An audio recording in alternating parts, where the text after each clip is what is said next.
नमस्कार साथियों। आज हम जानेंगे आलोचना के विषय में कि आलोचना क्या है। आलोचना किसे कहते हैं और प्रमुख आलोचकों के बारे में भी हम जानेंगे। ठीक है। आलोचना हिंदी साहित्य की जो गद्य रचनाएं होती हैं, हिंदी साहित्य की जो भी गद्य रचनाएं होती हैं उनमें से एक विधा आलोचना भी है। तो अतीत में जो आलोचनाएं की गई हैं, जो आलोचनाएं लिखी गई हैं, उनकी कमियों के बारे में बताना या कमियां बताकर उन आलोचनाओं की कमियों को दूर करना ही आलोचना है। आलोचना का तात्पर्य परख से है। परखना मतलब इसका संक्षिप्त रूप है कमियों को दूर करना। इसको आलोचना कहते हैं। एक काव्य की दृष्टि से है। अब देखेंगे आलोचक और उनकी प्रमुख आलोचनाएं। तो हमारे आचार्य रामचंद्र शुक्ल जी आलोचना विधा के पहले आलोचक हुए हैं। तो देखेंगे प्रमुख आलोचक और उनकी आलोचनाएं। ठीक है। आचार्य रामचंद्र शुक्ल जी ने प्रमुख आलोचनाएं लिखी। आलोचना विधा में इनका प्रमुख स्थान है आचार्य रामचंद्र शुक्ल जी का। ठीक है। तो इनकी प्रमुख आलोचनाएं हैं। एक और जो रामचंद्र शुक्ल थे, इनकी जो शुक्ल जी की जो सैद्धांतिक आलोचना थी, शुक्ल जी की पहली जो सैद्धांतिक आलोचना थी वो थी काव्य में रहस्यवाद। क्या थी? काव्य में रहस्यवाद। इन्होंने पहली सैद्धांतिक आलोचना की, उसका नाम है काव्य में रहस्यवाद। ठीक है। तो इनकी आलोचनाओं में से ये हैं आचार्य रामचंद्र शुक्ल जी। इन्होंने कौन कौन सी आलोचनाएं की? जायसी ग्रंथावली, ये इनकी एक आलोचना है। भ्रमर गीत, ये भी इनकी एक आलोचना है। रस मीमांसा, रस मीमांसा भी इनकी एक प्रमुख आलोचना है। फिर रिपीट करते हैं, जायसी ग्रंथावली, भ्रमर गीत, रस मीमांसा, ये इनकी प्रमुख आलोचनाएं हैं।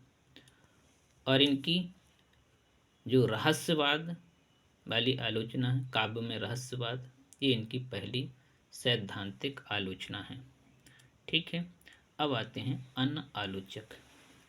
अन्य आलोचकों में जैसे कि आचार्य नंद दुलारे। अन्य जो आलोचक हुए हैं उनमें से आचार्य नंद दुलारे, इनका भी आलोचना साहित्य में प्रमुख स्थान है। इन्होंने क्या लिखा? इन्होंने दो ही आलोचनाएं की। नंबर एक, रस सिद्धांत, रसों के बारे में, रसों के बारे में लिखा। दूसरा, नए साहित्य और नए प्रश्न, नया साहित्य, नया साहित्य और नए प्रश्न, मतलब इन्होंने नया साहित्य लिखा और नए प्रश्न निर्मित किए। फिर आता है उदय भानु सिंह। उदय भानु सिंह भी एक आलोचक हुए। क्या लिख देते हैं वो? तुलसी दर्शन मीमांसा। क्या लिखा उन्होंने? तुलसी दर्शन मीमांसा। एक ही आलोचना लिखी, तुलसी दर्शन मीमांसा, उदय भानु सिंह की है, तुलसी दर्शन मीमांसा। फिर देखेंगे हिंदी की प्रथम मार्क्सवादी आलोचना। हिंदी की प्रथम मार्क्सवादी आलोचना है शिवदान सिंह चौहान। हिंदी की प्रथम मार्क्सवादी आलोचना शिवदान सिंह चौहान। अब यहाँ देखते हैं भैया कथेतर गद्य में देखेंगे क्या है कथेतर गद्य में। कथेतर गद्य के अंतर्गत यहाँ सबसे पहले जो टॉपिक है वो है आत्मकथा। आत्मकथा आत्मकथा का मतलब क्या होता है? आत्मकथा का मतलब होता है स्वयं के बारे में लिखना आत्मकथा कहलाता है। खुद के बारे में लिखना आत्मकथा कहलाता है। इसमें लिखा है स्वयं के बारे में या स्वयं की घटना और स्वयं की घटनाओं एवं जीवन शैलियों के बारे में लिखना ही आत्मकथा है। स्वयं की घटनाओं और जीवन शैलियों के बारे में लिखना ही आत्मकथा है। ठीक है। अब प्राचीनतम आत्मकथा अर्धकथा। जो प्राचीन आत्मकथा है उसका नाम अर्धकथा। लेखक जो हुए बनारसी दास। कौन से लेखक हैं? बनारसी दास। बनारसी दास अर्धकथा नामक आत्मकथा के लेखक हैं। दूसरे, हिंदी की सबसे प्रसिद्ध पहली आत्मकथा। हिंदी की सबसे प्रसिद्ध पहली आत्मकथा नंबर 1 मेरी आत्मकहानी। कौन है? मेरी आत्मकहानी। लेखक कौन है? बाबू श्याम सुंदर दास। बाबू श्याम सुंदर दास लेखक हैं। कौन है लेखक? बाबू श्याम सुंदर दास। बाबू श्याम सुंदर दास लेखक हैं। ठीक है। उसके बाद अन्य आत्मकथा के अंतर्गत जो अन्य आत्मकथा है, अन्य आत्मकथा के अंतर्गत क्या है? जो अन्य आत्मकथा के अंतर्गत आप बीती। क्या है? आप बीती। ये लिख, आप बीती। उसके बाद भाई परमानंद जी ने लिखा। किसने लिखा? भाई परमानंद जी ने। भाई परमानंद जी ने लिखा है। किसने लिखा? भाई परमानंद जी ने। आप बीती। मेरी जीवन यात्रा राहुल सांकृत्यायन ने लिखा। किसने लिखा? राहुल सांकृत्यायन ने। मेरी जीवन यात्रा। निज वृत्तांत लिखा अंबिका दत्त व्यास ने। किसने लिखा? अंबिका दत्त व्यास ने निज वृत्तांत। क्या लिखा? निज वृत्तांत अंबिका दत्त व्यास जी ने लिखा। हिंदी की पहली महिला आत्मकथा लेखक। हिंदी की पहली महिला आत्मकथा लेखिका। पहली महिला आत्मकथा लेखिका। हिंदी की पहली महिला आत्मकथा लेखिका जानकी देवी बजाज। किसने? जानकी देवी बजाज है।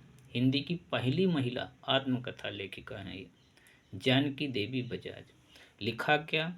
मेरी जीवन यात्रा। क्या लिखा? मेरी जीवन यात्रा। मेरी जीवन यात्रा इन्होंने लिखा। मेरी जीवन यात्रा। उसके बाद ये भी महिला लेखिका हैं। इन्होंने क्या लिखा? ममता कालिया। ममता कालिया जी क्या लिखती हैं? कितने शहरों में कितनी बार। कितने शहरों में कितनी बार। कितने शहरों में कितनी बार। किसने लिखा? ममता कालिया ने। कितने शहरों में कितनी बार। उसके बाद कृष्णा अग्निहोत्री जी क्या लिखती हैं? लगता नहीं है दिल मेरा। लगता नहीं है दिल मेरा। फिर इसके बाद मन्नू भंडारी जी लिखते हैं कली यह भी है। क्या लिखा है? कली यह भी है। मन्नू भंडारी जी ने लिखा है कली यह भी है। एक कहानी यह भी है। मतलब इन्होंने 2 आत्मकथाएं लिखी हैं। कली यह भी है, एक कहानी यह भी है। ये मन्नू भंडारी जी की आत्मकथा है। उसके बाद हमारे आते यशपाल। यशपाल जी ने लिखा है सिंहावलोकन। सिंहावलोकन first second third. First second third. उसके बाद व्यंग्यकार कवि हरिवंश राय बच्चन जी आते हैं। ये भी आत्मकथा लिखते हैं। ये व्यंग्यकार कवि और लेखक हैं। कौन से थे ये? व्यंग्यकार कवि भी लेखक भी हैं। इन्होंने क्या लिखा? क्या भूलूं क्या याद करूं, क्या भूलूं क्या याद करूं, ये इनकी आत्मकथा है। बसेरे से दूर एक और आत्मकथा लिखते हैं, बसेरे से दूर।